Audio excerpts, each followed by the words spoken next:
Le dimanche à midi, c'est l'invité star sur Radio Star avec Gilbert Bourguignon.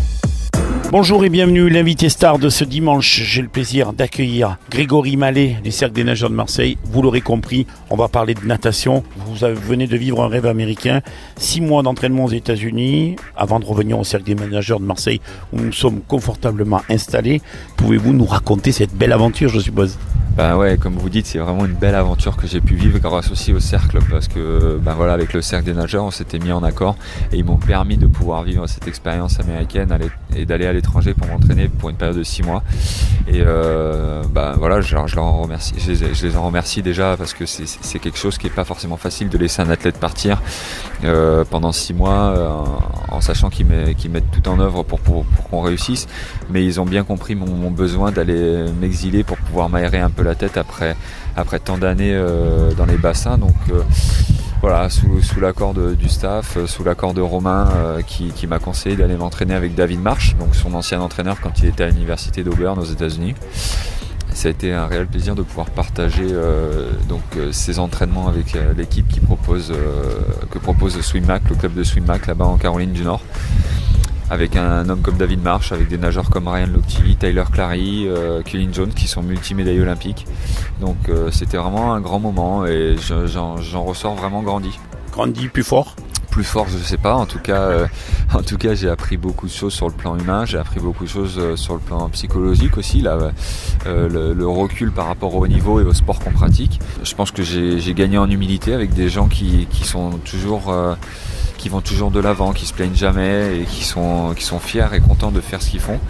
C'est des valeurs que j'avais un petit peu perdues et qu'on n'a pas tendance à entretenir en France. Surtout, on aime bien se plaindre en France et moi le premier. Donc quand je suis revenu à Marseille, j'ai essayé de garder cet état d'esprit de toujours prendre conscience que ce que je fais c'est avant tout une passion et du plaisir et que les gens qui sont autour de moi sont là pour, sans être péjoratif, pour me servir et pour pouvoir me faire performer. Donc c'était un détail que j'avais envie de ramener en tout cas au cercle. On est confortablement installé justement au Cercle des Nageurs de Marseille. Petit peu de vent, mais on est bien. Qu'est-ce qu'ont les États-Unis de plus que la France en termes d'infrastructure, même si au Cercle des Nageurs, on ne peut pas dire qu'on est mal loti. Alors là, je vais pas parler en faveur des États-Unis parce que quand je suis parti là-bas, je cherchais tout d'abord un inconfort, c'est-à-dire sortir de mon petit confort habituel, la résidence où j'habite à côté du cercle, les bassins qui sont à disposition, les entraîneurs qui sont à disposition, le staff médical. Donc tout ça, on a tout ça à Marseille et c'est des choses qu'on a plus tendance à prendre conscience qu'on a tout à disposition. Et moi, j'avais envie de voir autre chose en fait. Et je suis arrivé dans un club qui possède des champions et où on doit s'entraîner dans 3 piscines différentes qui sont à une demi-heure, 25 minutes, voire 3 quarts d'heure d'intervalle de là où j'habitais et avec des fois ne pas pouvoir nager en grand bassin ou ne pas avoir un staff médical à disposition, devoir se débrouiller. C'était vraiment un inconfort que j'ai cherché, que j'ai trouvé et ça m'a encore fait prendre conscience que finalement en France et à Marseille on est vraiment très très bien et les choses mises en place ici à Marseille sont vraiment top pour pouvoir performer et être les meilleurs. Alors on vous connaît amateur, collectionneur de belles voitures et également amateur de moto. Je sais que vous avez une Mustang de 65, une Corvette. Est-ce que vous avez vu des choses intéressantes qui vous ont fait saliver ? Ouais, bien sûr. C'est vrai que je suis particulièrement fan des voitures vintage américaines. Donc c'est pour ça que j'en possède déjà 2. Maintenant, je suis tombé sur un garage par hasard d'ailleurs, là où j'habitais à Charlotte, qui proposait que des voitures vintage remises à neuf et à des prix en toute concurrence. Donc j'ai failli craquer pour être honnête avec vous. Et finalement, je me suis résigné. J'ai pas craqué, mais j'ai gardé contact avec ce garage. Je sais où il se trouve. Je connais les personnes et donc je perds pas confiance et je perds pas espoir de pouvoir revenir vers ce garage pour pouvoir peut-être investir dans un autre véhicule. Je sais pas, ça dépend, les finances parleront. Et vous aimez la moto aussi ? Ouais, la moto beaucoup, c'est vrai. Et d'ailleurs, j'ai la chance d'avoir un partenariat avec Floride Moto, donc Kawasaki Floride Moto à Marseille, qui me prête un Versys 1000. Donc j'ai la chance de pouvoir rouler au quotidien avec ça et c'est un réel plaisir de pouvoir rouler cette moto déjà et puis de faire partie de l'équipe de Floride Moto parce que c'est des gens vraiment adorables et qui m'ont fait confiance et qui sont pas du milieu de la natation à la base et qui sont venus, qui ont accepté, qui sont venus chercher un nageur pour pouvoir justement s'élargir et grandir leur palette d'athlètes. Donc je trouve ça vraiment, vraiment top de leur part. Je rappelle à tous nos auditeurs que l'invité star de ce dimanche, c'est Grégory Mallet. On parle de natation, donc je reviens sur la question. Vous êtes champion d'Europe, champion du monde, double médaillé d'argent donc au JO. Votre objectif, Rio 2016 ? Voilà, exactement. Donc ça s'approche à grands pas. Rio 2016 l'année prochaine, l'été prochain. Et déjà, on a une étape qui sont les championnats du monde à Kazan cet été. Et il y aura Rio l'année prochaine où ça sera, je l'espère, on touche du bois, mes 3e Jeux Olympiques. Avec peut-être une médaille au bout. Pour l'instant, on va pas brûler les étapes, il va falloir se qualifier. Maintenant ça me tient à cœur d'aller jusqu'à ces Jeux Olympiques. Et le temps passe vite parce que quand je pense aux Jeux de Londres, j'ai l'impression que c'était hier et on se retrouve déjà à la veille des Jeux Olympiques de Rio. Donc voilà, la jeunesse arrive, les vieux, parce que je me considère comme un vieux maintenant, mais on est toujours là, on a encore envie et soif de victoire. Donc avec cette jeunesse qui arrive et ces nouveaux athlètes motivés et performants, ça nous donne grand espoir de pouvoir faire de belles choses à Rio l'année prochaine et aussi cet été à Kazan. C'est quoi votre référence Quel est le nageur qui vous a le plus rêvé avant de venir, d'arriver au niveau où vous êtes ? Moi à l'époque j'avais Alexander Popov, qui est un sprinter russe qui faisait du 100 mètres, 50-100. Voilà, pour moi c'était... Le Zinedine Zidane de la natation. Ouais, c'est ça, c'était le Zidane de la natation. Il nageait vite, il nageait bien, c'était magnifique. On l'appelait le tsar parce qu'il était russe et c'était pas pour rien, donc c'était le roi quoi. Hein. Et après il y a eu Yann Torp à l'époque, il y a une quinzaine d'années qui était vraiment très très bon.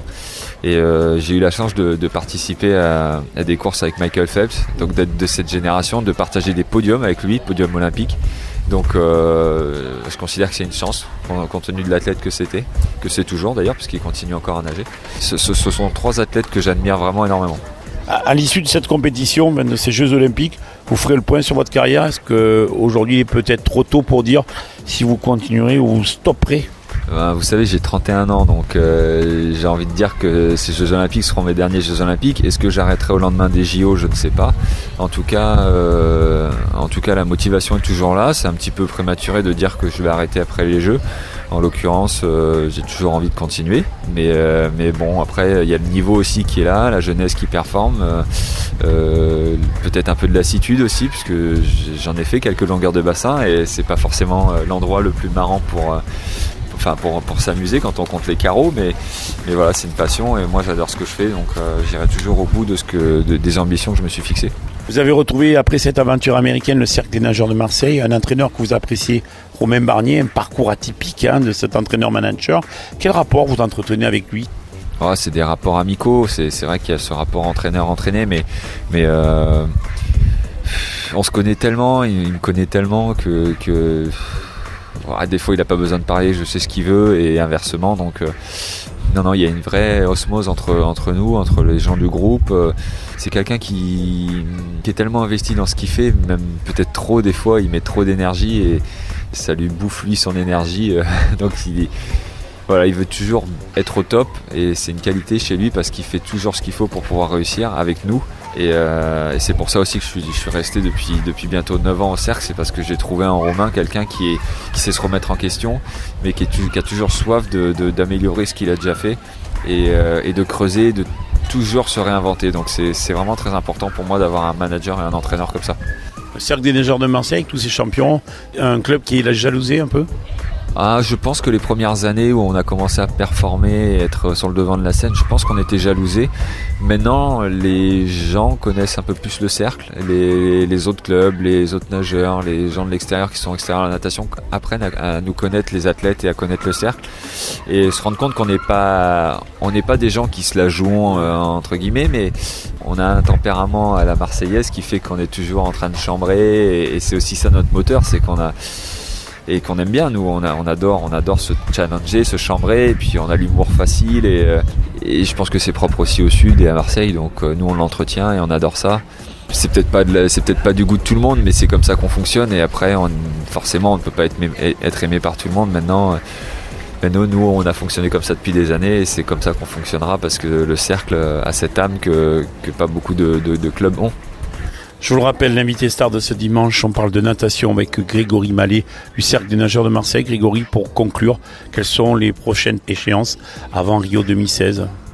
Donc à court terme, ça va être il y aura l'Open de France à Vichy début juillet, qui sera un rassemblement équipe de France, et l'échéance principale de l'année, de la saison, ça sera le championnat du monde à Kazan en Russie, donc du 2 au 9 août. Et voilà, j'espère que vous serez nombreux à supporter l'équipe de France, parce qu'on a de belles choses à faire. Et après, il y aura dans la foulée des championnats d'Europe petit bassin en décembre, et la qualification pour les Jeux Olympiques de Rio dans un an au championnat de France. Merci Grégory Mallet, bon dimanche à l'écoute de Radio Star. Merci. Radio Star.